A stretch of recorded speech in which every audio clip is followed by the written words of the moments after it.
Hello everyone. In previous lecture, we will cover the brachial artery. In this lecture, we will cover the radial artery. तो हमने brachial artery में देखा था कि ये अगर हमारी ब्रेकियल आर्टरी थी तो वो कहाँ पर टर्मिनेट हो रही थी, हमारे क्यूबाइटल फोसा में। और कितने पार्ट्स में डिवाइड हो रही थी, कैसे डिवाइड हो रही थी, दो पार्ट में डिवाइड होके ऐसे ही टर्मिनेट हो रही थी। एक पार्ट था हमारा, अगर हमें से कौन सी साइड थी, ये है हमारी लेटरल साइड और ये है हमारी मीडियल साइड। अगर राइट साइड की देखते आ रहे हम सभी आर्टरी तो भी राइट हैंड की होगी, है ना, मतलब हमारी राइट रेडियल आर्टरी। तो लेटरल साइड में जा रही थी हमारी रेडियल आर्टरी यहाँ से पूरी, और इस साइड में कौन सी, मीडियल साइड में कौन सी आर्टरी बन रही थी, हमारी अल्नर आर्टरी। ये दोनों किसकी टर्मिनल ब्रांच है, हमारी ब्रेकियल आर्टरी की। अब आगे देखें तो इससे एक चीज़ तो क्लियर हो गई। अच्छा, एक चीज़ और, अब इसकी ये जो दो टर्मिनल ब्रांच है ना ब्रेकियल आर्टरी की, एक हमारी रेडियल और एक अल्नर, इन दोनों में से अल्नर बड़ी होती है compare to that of radial artery. मतलब रेडियल कैसी ब्रांच रहेगी, हमारी स्मॉलर ब्रांच। तो it is the smaller terminal branch of brachial artery. अब कोर्स अगर हम देखें तो सिंपल सी बात है, इसका ओरिजिन कहाँ से स्टार्ट हुई, it start from cubital fossa. उसके बाद आप देखोगे तो ये क्या कर रही है, रन से डाउनवर्ड्स, और किसकी तरफ, रिस्ट की तरफ। यहाँ पर रहेगी हमारी रिस्ट, यहाँ पर। तो ये किसकी तरफ ऐसे आएगी इस डायग्राम में। वैसे एक्यूरेट डायग्राम नहीं है, एक्चुअल डायग्राम तो इससे थोड़ा सा अलग हो सकता है, बट हाँ इससे आप लोगों को समझ में बहुत अच्छा आएगा। एग्जैक्ट डायग्राम के लिए आप गूगल में सर्च करके देख सकते हैं, इससे समझ बहुत अच्छा आएगा। तो क्या हुआ, it start from cubital fossa, फिर ये क्या कर रही है, रन से डाउनवर्ड्स और लेटरल साइड में। और आप देखो ना तो एक कॉन्वेक्सिटी बना रही है, देखो इस तरीके से कॉन्वेक्स हो रहा है ना आउटर साइड में। तो क्या किया हमने, देखा कि कहाँ से ओरिजिनेट हुई, क्यूबाइटल फोसा से, रन से डाउनवर्ड्स, फिर क्या किया टू रीच रिस्ट, रिस्ट तक ये ऐसे ही डाउनवर्ड करेगी। देन क्या होता है कि इस अब हमारे इस फोर आर्म को, अभी फोर आर्म में हो रहा था पूरा कोर्स, इसे छोड़कर अब रिस्ट में एंटर करेगी। और रिस्ट में कहाँ से जाती है, क्यूबाइटल, यहाँ से सॉरी एनाटॉमिकल स्नफ बॉक्स। आप लोगों को याद हो अपन ने इसका कंटेंट देखा था ना एनाटॉमिकल स्नफ बॉक्स में, कि रेडियल आर्टरी थी, तो ये यहीं पर एंटर करेगी। कहाँ एंटर करेगी, एनाटॉमिकल स्नफ बॉक्स में।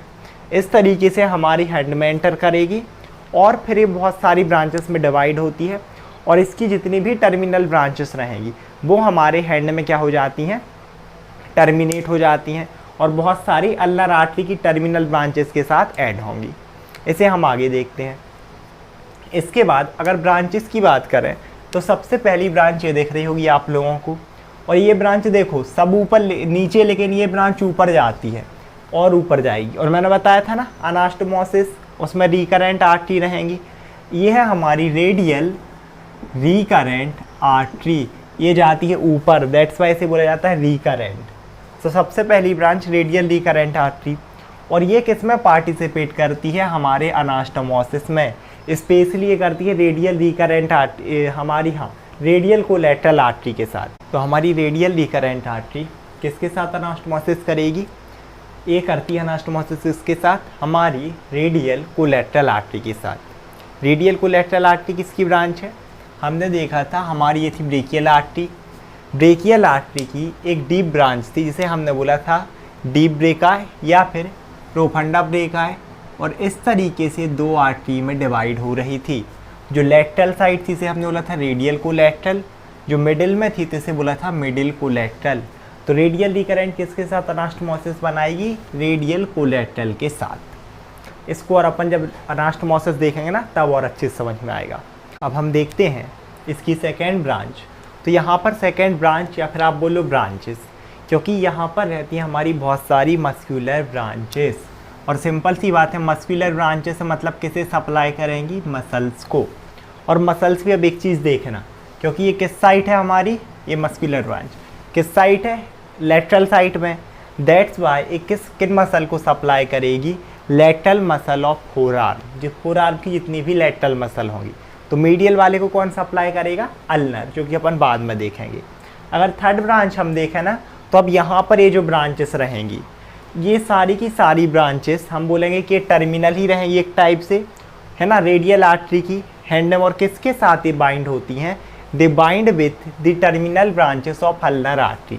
अल्नर आर्टरी की ब्रांचेस के साथ बाइंड होंगी और आर्क फॉर्म करती हैं, है ना। आर्च मतलब इस तरीके से, ऐसा आप समझ लो कि अगर हमारे ये हैंड है तो इस तरीके से एक तरफ से मिलेगी रेडियल की, एक तरफ से अल्नर की, और ऐसे सप्लाई करेंगी आपस में कनेक्ट होके।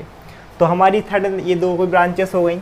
थर्ड नंबर की हम ब्रांचेस देखें तो देखो पाल्मर कार्पल ब्रांच। कार्पल तो समझ में आ गया होगा कि हमारी रिस्ट बोन थी ना, तो कार्पल है ना, अपन ने देखा था।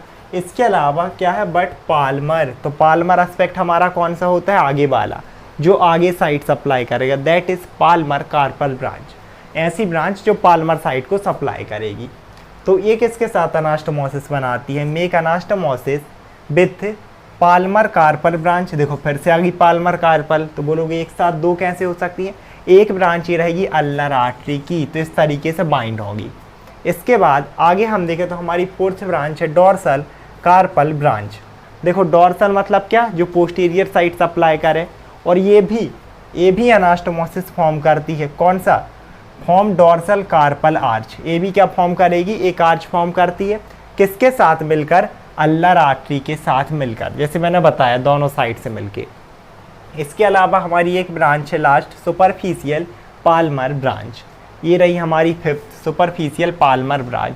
ये फिर से वही आर्क फॉर्म करेगी, किसके साथ मिलकर, हमारी ब्रांच ऑफ अल्नर आर्टरी के साथ। ये एकदम एक्यूरेट डायग्राम नहीं है, बट हाँ इससे आप लोगों को समझ में बहुत अच्छा होगा कि एक साइड से आ रही है, दूसरी साइड से अल्नर की ब्रांच आएंगी इस तरीके से, अगर हम देखें तो इस तरीके से, और इस तरीके से हमारी पूरी आर्क फॉर्म होगी जो कि हैंड को सप्लाई करती हैं।